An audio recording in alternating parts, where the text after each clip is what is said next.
Aleluia. Graça e paz, amados. Amém? Glória a Deus. Eu queria que você abrisse a sua Bíblia no livro de Joel. Joel no capítulo 1. Vamos ler apenas versículos 16 e 17.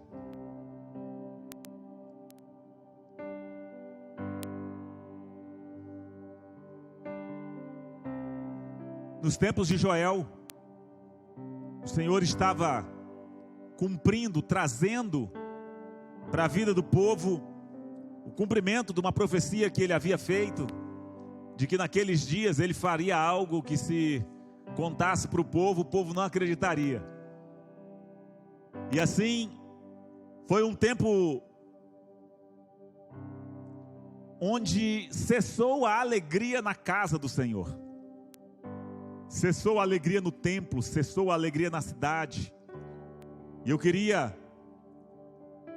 usar esse texto para que nós pudéssemos, nessa noite, meditarmos um pouco a respeito do tema: como ser participante da alegria do Senhor. Como é que nós podemos participar? O que é que faz com que essa alegria seja findada na nossa vida, na nossa casa, na igreja onde congregamos, no país onde estamos? Como é que essa alegria retorna? Como é que nós podemos desfrutar da alegria do Senhor em nossa vida? Então esse era um tempo ali em Israel, onde a alegria tinha sido suprimida do templo. E diz assim o versículo 16 do capítulo 1 do livro do profeta Joel: não é verdade que a comida foi eliminada diante dos nossos próprios olhos, e que a alegria e a satisfação foram suprimidas do templo do nosso Deus? As sementes estão murchas debaixo dos torrões de terra, os celeiros em ruína, os depósitos de cereal foram derrubados, pois a colheita se perdeu. Feche os seus olhos.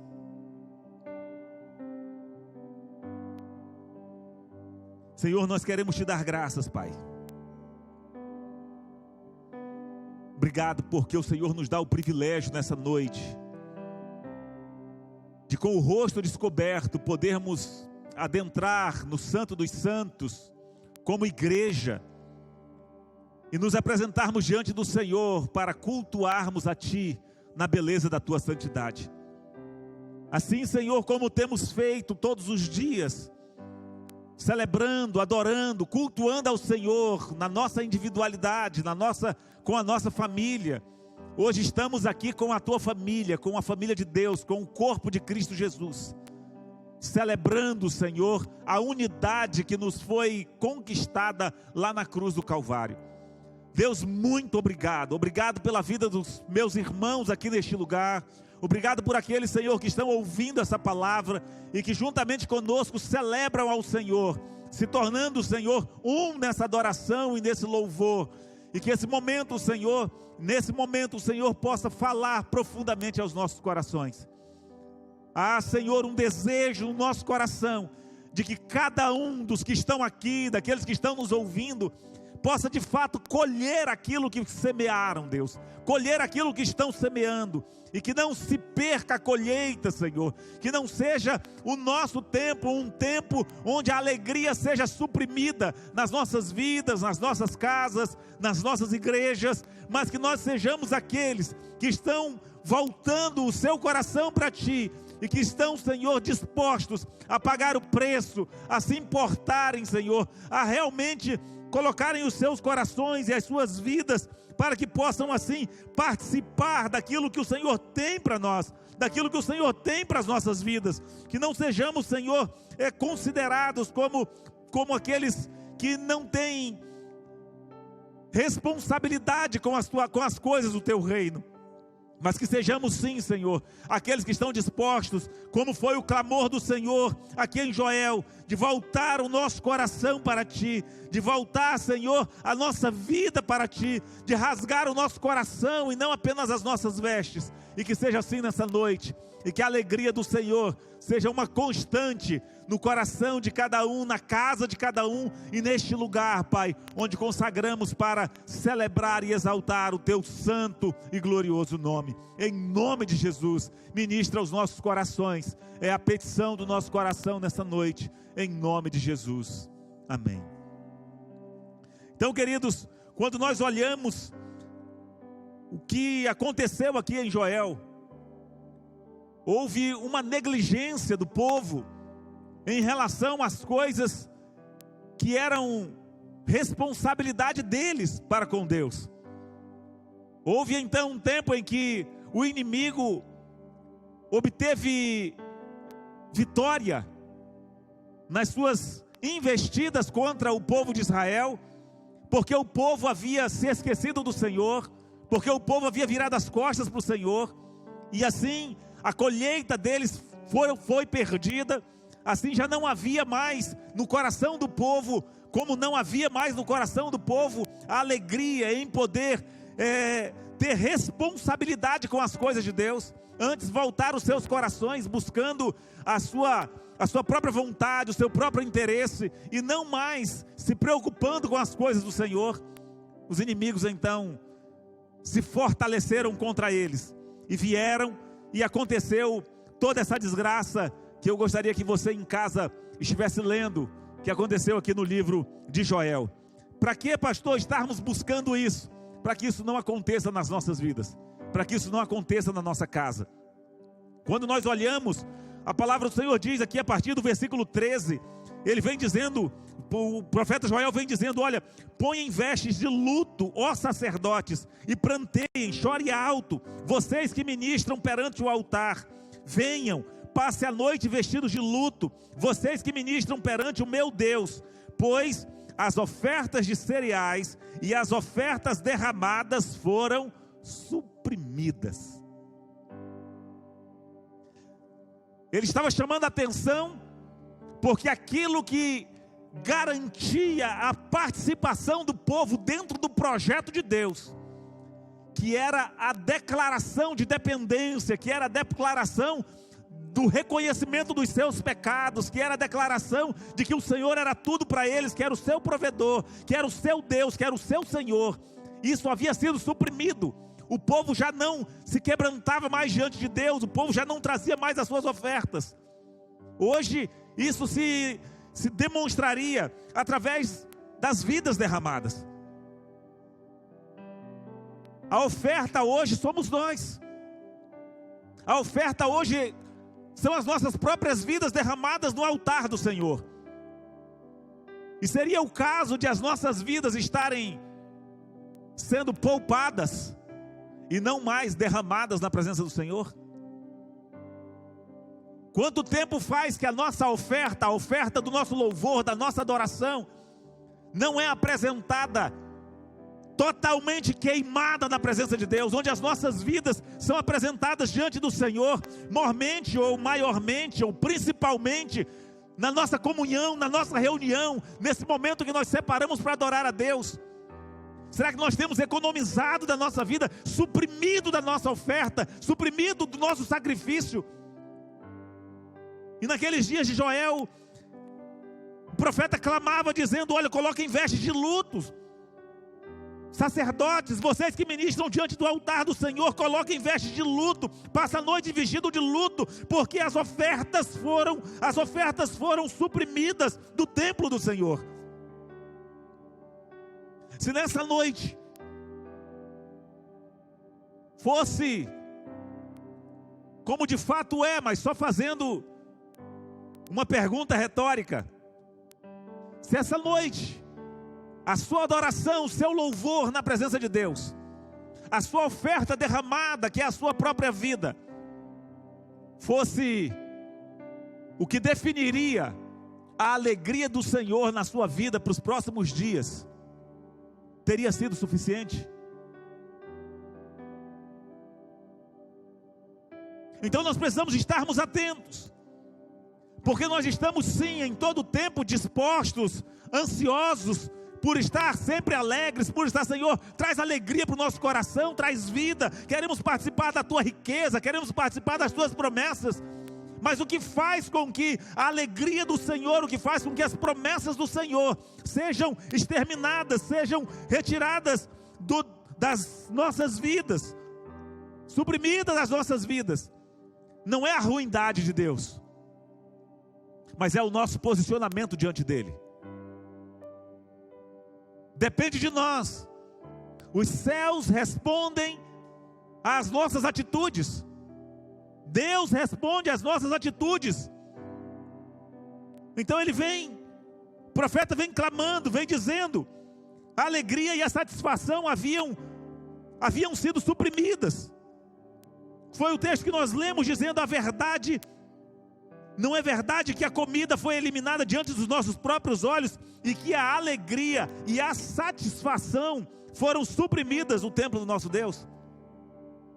Há realmente satisfação no seu coração em poder estar hoje aqui, em poder celebrar diante do Senhor, em poder derramar o seu coração na presença dEle, em poder se reunir como igreja e isso queimar mesmo o seu coração? Ou será que é só retórica quando nós dizemos, alegrei-me quando me disseram, vamos à casa do Senhor?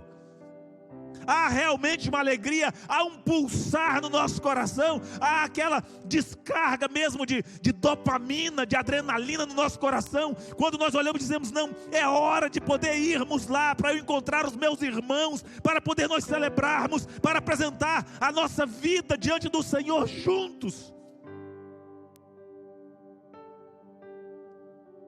Ou será que nas nossas próprias vidas a alegria e a satisfação têm sido suprimidas? Já não faz mais diferença. Já não faz mais diferença estarmos juntos ou não estarmos.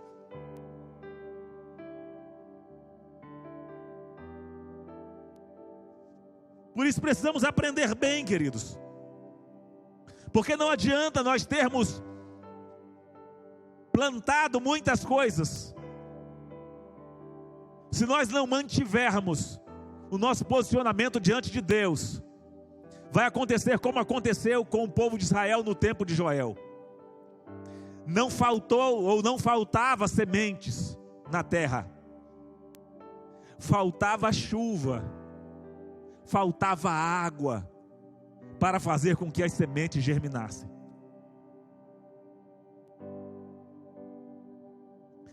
Se as suas lágrimas diante de Deus forem a água que precisa ser derramada para que as sementes das suas promessas brotem, será que elas não estariam, como diz o versículo 17, as sementes estão murchas debaixo dos torrões de terra? Estavam lá as sementes, mas a colheita havia se perdido, por causa do que havia sido suprimido diante de Deus, por causa do que havia sido suprimido através da vida do povo. Os celeiros estavam em ruínas, os depósitos de cereais haviam sido derrubados, pois a colheita havia se perdido. E assim nós precisamos entender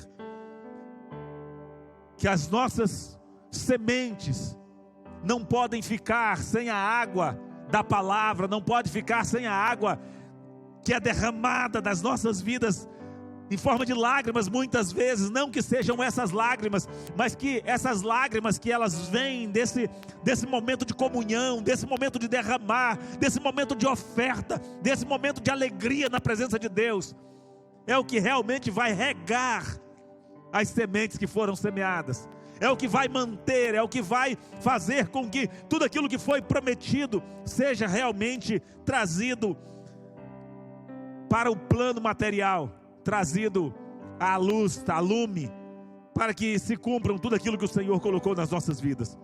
Tudo isso havia acontecido ali no povo de Israel, em decorrência do fato de que os canais de água haviam se secado.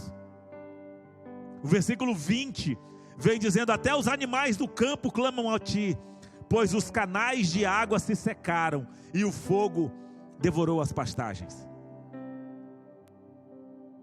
A Bíblia diz que esses rios de Deus eles não brotariam da igreja. Igreja, construção. A Bíblia diz que eles brotariam do nosso interior. Os rios de águas vivas brotariam do nosso interior. As árvores, como diz o Salmo 1, que é bem-aventurado aquele homem, o homem que não anda segundo o conselho dos ímpios, não se detém no caminho dos pecadores, não se assenta nas rodas dos escarnecedores.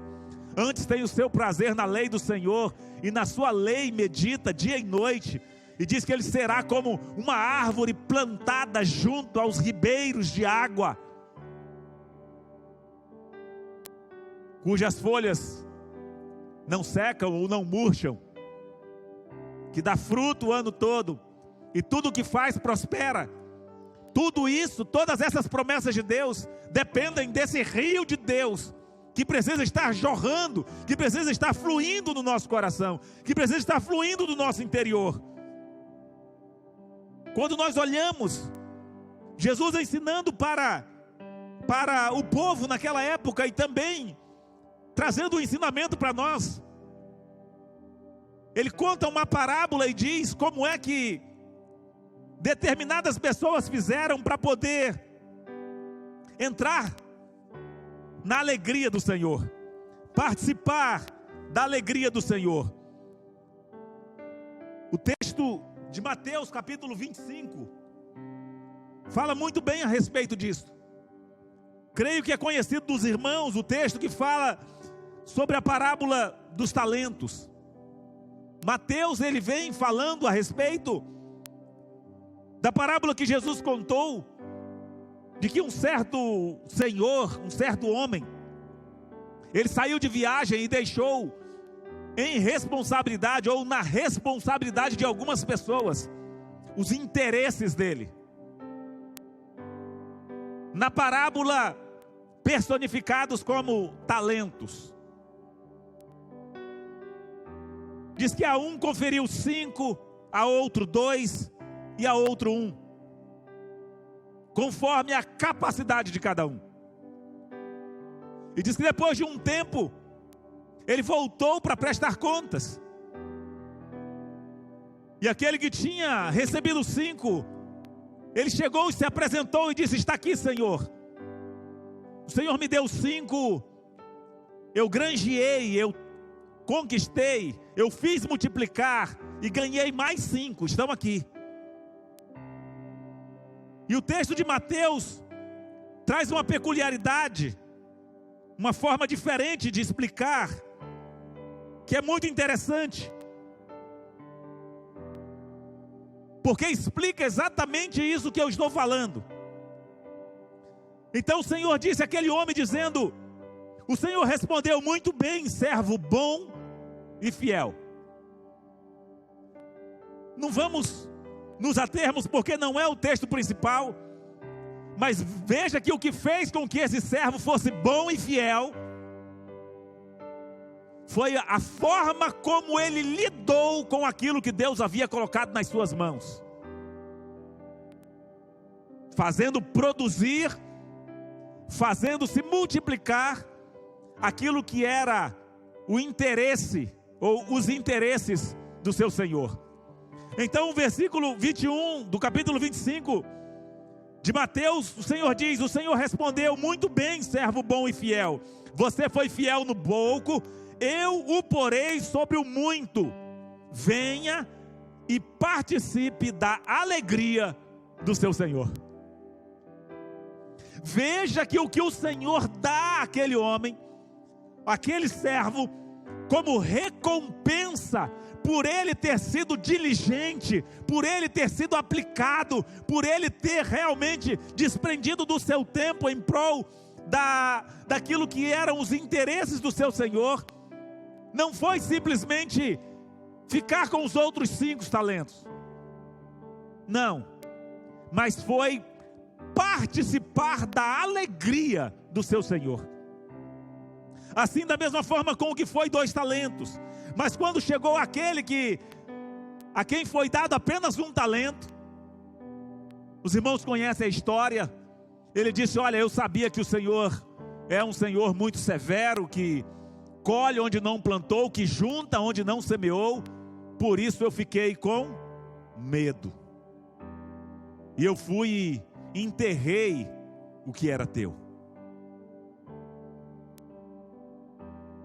Agora toma, está aqui o que é teu. E o Senhor vem para aquele homem e diz: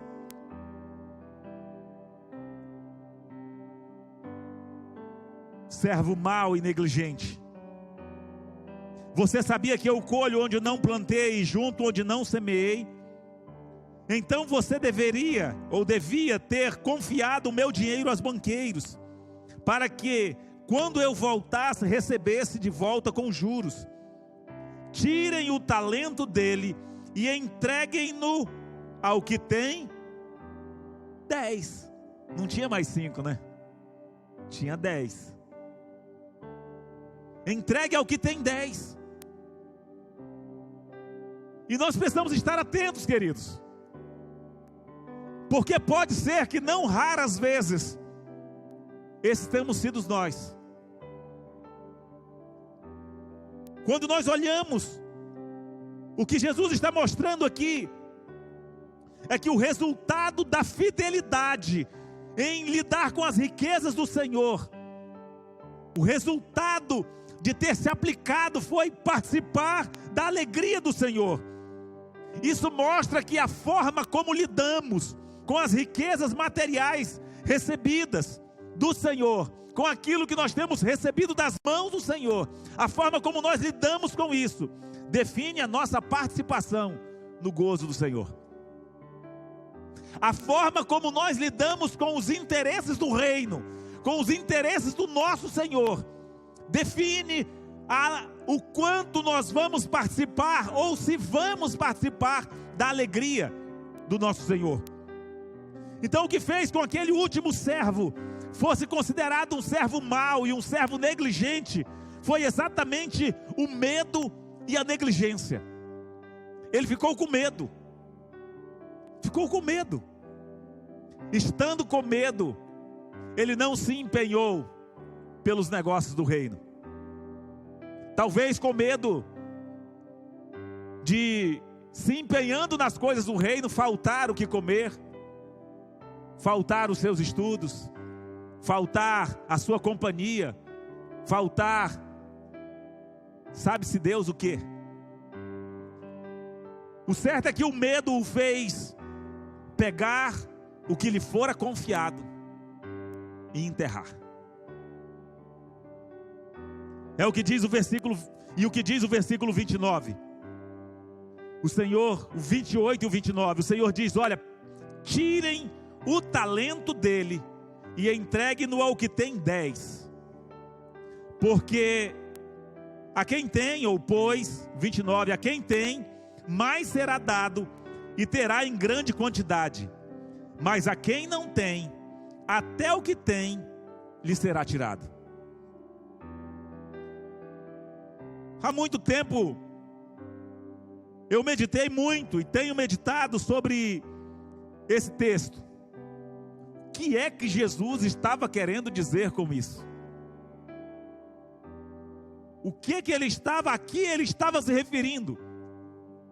Tudo demonstra que há aqui um subentendido daquilo que Jesus estava de fato querendo dizer, ou dizendo para o povo. Que ele diz: pois a quem tem, mais será dado, e terá em grande quantidade. Mas a quem não tem, até o que tem lhe será tirado. A quem não tem o quê? Como é que se tira do que não tem? Se ele não tem, como é que até o que tem será tirado? Parece uma contradição, porque Jesus está dizendo: olha, para aquele que não tem, até o que tem. Não, se ele não tem, não tem o que tem. Não é verdade? Aquele que não tem, até o que tem lhe será tirado. Jesus estava falando a respeito de fidelidade, e Jesus estava falando a respeito de responsabilidade. No meu coração eu creio, e eu chamo os irmãos a meditarem a respeito disso. Eu creio que o que Jesus está tratando aqui é a respeito da responsabilidade. Ele está dizendo, no meu entendimento, pois quem tem responsabilidade vai ser dado mais. Porque quando ele distribui o talento, ele distribui de acordo com a capacidade de cada um, sim ou não? O texto é claro disso. O texto é claro, com a capacidade de lidar, com a capacidade de se responsabilizar. Cada um recebeu de acordo com a sua capacidade. Então ele está dizendo, olha, aquele que tem responsabilidade vai receber mais e vai ter em abundância. Agora aquele que não tem responsabilidade, até aquilo que foi dado a ele, aquele que não tem, até o que foi dado, ou seja, até o que ele tem, lhe será tirado. Então até o que não tem, eu acredito que ele estava se referindo à responsabilidade. A responsabilidade com as coisas do reino. Porque ele estava tratando com um servo infiel, que pegou e enterrou as coisas que havia sido ganhado. E Jesus disse, olha, nos nossos dias, o Senhor olharia para você e para mim e diria, seria melhor então que eu tivesse dado o que eu dei a vocês para os mercenários que estão aí negociando a fé por dinheiro. Foi isso que ele falou.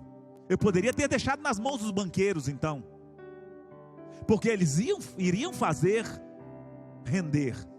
Estou conseguindo me fazer entender, amados?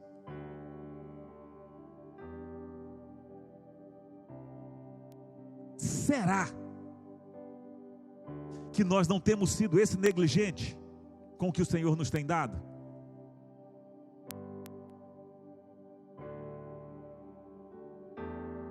Será que os mercenários não estão falando de Jesus para os amigos deles mais do que nós?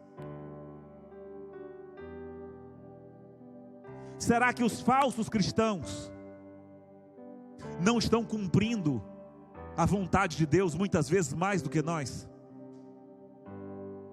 Não estão mais empenhados pelas coisas do reino de Deus mais do que nós, ainda que com um propósito errado. Se for queimado no final é outra coisa, vai ser. Quando falaram uma vez para Jesus a respeito de algumas pessoas que estavam ali expulsando demônios e não eram dos deles, Jesus disse, olha, deixa, porque aquele que não é por mim, aquele que comigo não ajunta, espalha. Aquele que não está expulsando agora não pode depois ficar contra mim.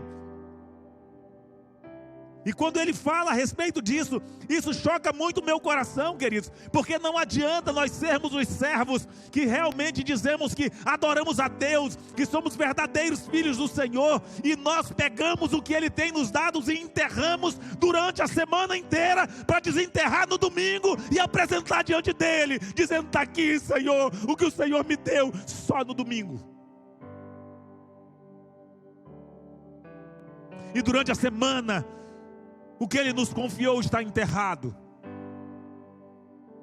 Lá no nosso trabalho está enterrado. Lá na nossa casa está enterrado.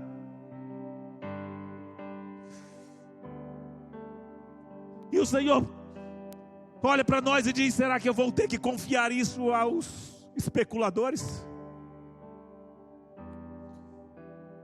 Será que para a palavra chegar no coração do seu amigo, será que para a palavra chegar no coração do seu vizinho, chegar no coração do seu colega de trabalho, eu vou ter que levantar ali uma pessoa que está só atrás de ganhar dinheiro, para poder falar de mim para ele?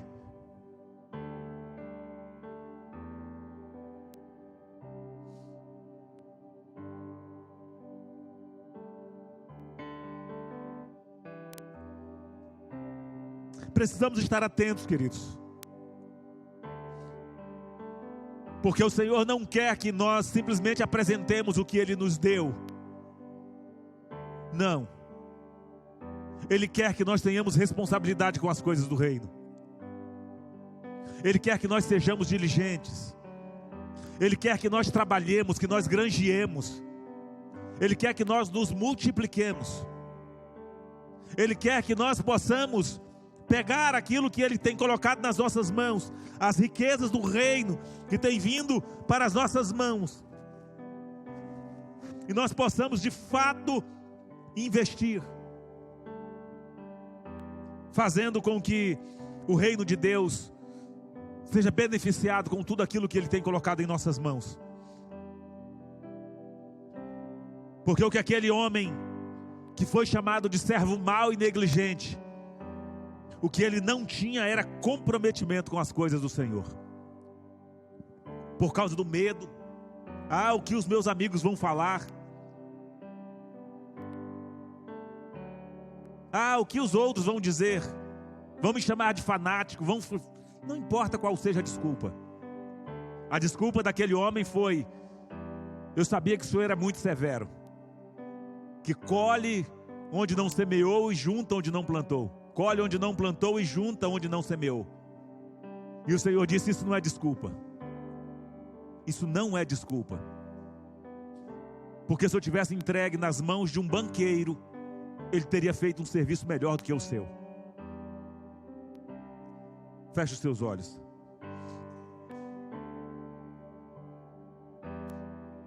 Muitas vezes pode ser que nós estejamos falando mal daquele cantor que canta só por dinheiro e a vida dele não tem compromisso com Deus. Daqueles pregadores que pregam só por dinheiro e eles não têm compromisso com a verdade, estão só visando lucro. Mas muitas vezes tem sido o canal por meio do qual a pessoa que deveríamos ser nós a falarmos de Jesus para elas, eles têm sido os únicos a serem ouvidos.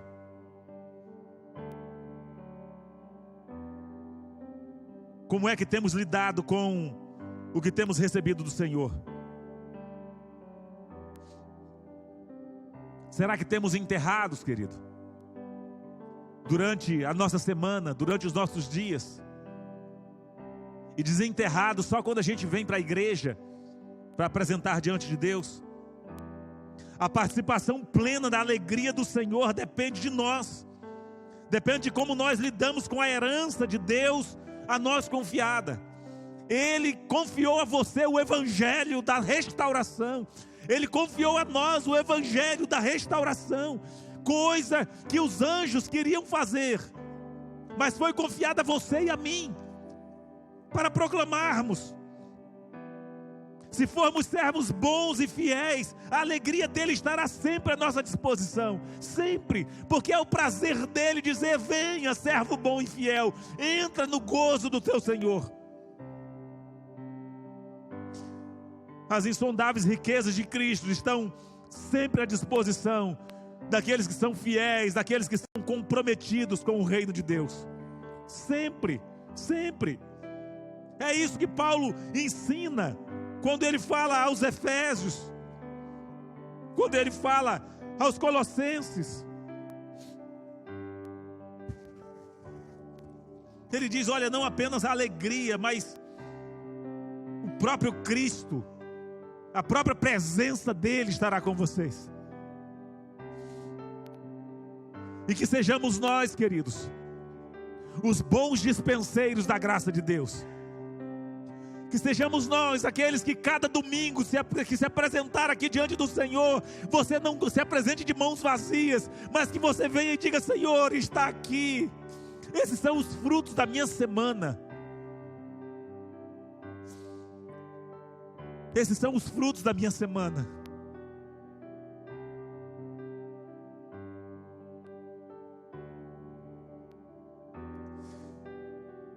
Eu me lembro de uma frase usada por um determinado pregador antigo. Não me lembro agora quem foi. Mas ele dizia: olha, as pessoas da minha geração que quiserem ir para o inferno vão ter que passar por cima do meu cadáver.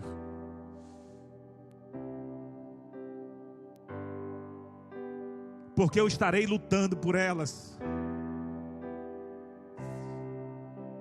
fazendo com que as portas do inferno estejam fechadas para elas. Por quem você tem lutado? Por quem você tem batalhado? Coloque-se de pé.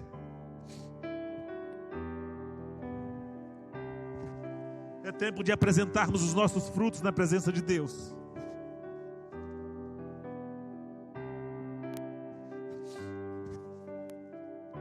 É tempo de prestarmos contas a Ele.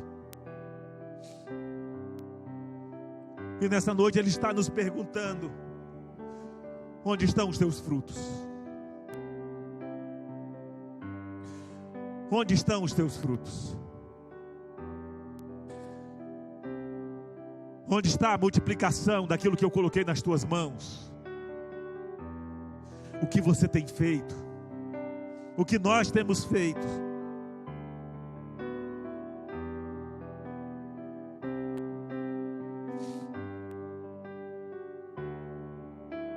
O profeta Joel chama o povo, e eu faço esse mesmo chamamento a você nessa noite. Ele diz: agora, porém, declara o Senhor, voltem-se para mim de todo o coração, com jejum, lamento e pranto. Rasguem o coração e não as vestes. Voltem-se para o Senhor, o seu Deus, pois Ele é misericordioso e compassivo, muito paciente, cheio de amor. Arrepende-se e não envia desgraça. Talvez Ele volte atrás e arrependa-se, e ao passar deixe uma bênção. Assim vocês poderão fazer ofertas de cereal e ofertas derramadas para o Senhor, o seu Deus.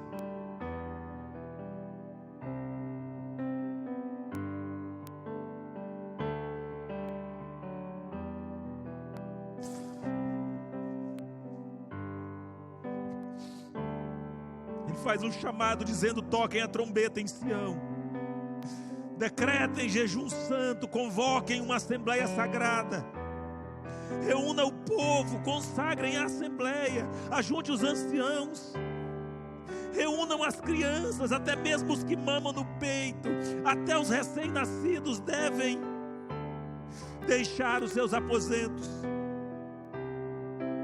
até os casados devem deixar os seus aposentos. Que os sacerdotes que ministram perante o Senhor chorem entre o pórtico e o templo e o altar, orando: poupa o teu povo, Senhor. Não faça da tua herança objeto de zombaria e de chacota entre as nações, porque haveria de dizer entre os povos: onde está o Deus deles?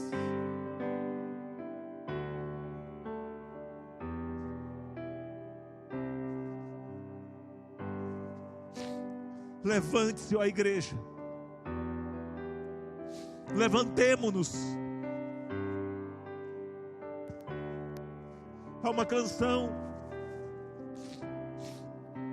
da nossa irmã Ana Paula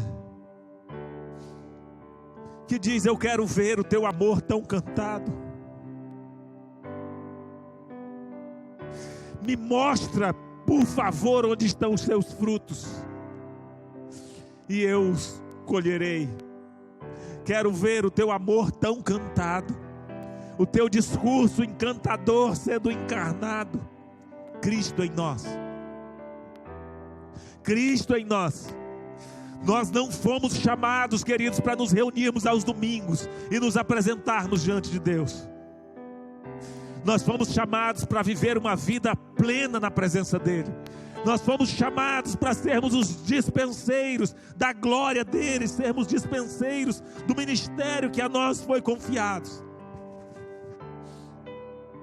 E que você possa ser esse sacrifício todos os dias, mas não se apresentar diante do Senhor de mãos vazias, trazendo apenas o que Ele lhe deu, mas traga também aquilo que você angariou, aquilo que você multiplicou através da sua vida, através do seu testemunho, através de tudo aquilo que você pode fazer em todo o tempo para a causa do Senhor e para a causa do reino, em nome do Senhor Jesus. Senhor, eu quero te dar graças nessa noite, Pai, pela tua palavra que fala aos nossos corações. Eu sei, Senhor, que a tua palavra é como uma espada mais afiada do que uma espada de 2 gumes. Mas eu sei também que ela não penetra nos outros mais do que ela penetrou em nós mesmos. E que essa palavra penetre no nosso coração nessa noite, Senhor. Nos sacuda, nos demova, Senhor, da nossa posição de medo, nos remova da nossa posição de covardia, nos remova da nossa posição de servo mau e negligente, daqueles que enterram, Senhor, o que o Senhor nos tem confiado, para que sejamos bons dispenseiros, para que sejamos servos bons e fiéis, aqueles que entram no gozo do seu Senhor, aqueles que aprenderam, Senhor, como é que nós podemos desfrutar do gozo da tua presença, do gozo que nos está proposto desde já, em nome do Senhor Jesus. Fala aos corações, continua falando aos nossos corações, Senhor, no decorrer dessa semana. E daremos a Ti a glória, o louvor que somente a Ti são devidos, Pai. Guarda-nos para a glória e para o louvor do Teu nome. Estende a Tua mão, Senhor, para operar sinais, maravilhas e prodígios, enquanto o Teu povo com ousadia se levanta para falar do Teu amor, para falar da Tua graça, para não se calarem, Senhor, para não enterrarem o talento, mas para poder apresentar diante do Senhor e apresentarem as suas vidas a cada dia e em todo tempo, levantando mãos santas e as suas próprias vidas sendo sacrifício vivo, santo e agradável a Ti, Senhor, em nome do Senhor Jesus. Muito obrigado, Pai. Que o amor de Deus, o nosso Pai, que a graça do nosso Senhor e Salvador Jesus Cristo, que as consolações, as bênçãos e a comunhão do Espírito Santo de Deus seja sobre você, sobre a sua casa, sobre os seus negócios e sobre tudo aquilo que você se empenhar a fazer no reino de Deus, agora e para sempre, em nome de Jesus. Amém. Amém, queridos. Que Deus em Cristo os abençoe, que você possa ir viver a sua semana com a segurança e com a convicção de que você foi chamado para produzir no reino de Deus e não para ser um servo mau e negligente. Que você seja um servo bom e fiel, para assim desfrutar da alegria do Senhor, aquela que Ele tem para cada um dos seus, em nome de Jesus. Vão em paz. Deus em Cristo os abençoe. Não saia sem cumprimentar cada um dos irmãos. A vocês que estão aí em casa cultuando conosco, que essa palavra penetre mesmo no seu coração e que você possa compartilhar essa reunião, esse culto com outras pessoas, marcar outras pessoas, para que elas também possam ser tocadas e sacudidas em nome de Jesus. Um grande abraço e que Deus em Cristo os abençoe.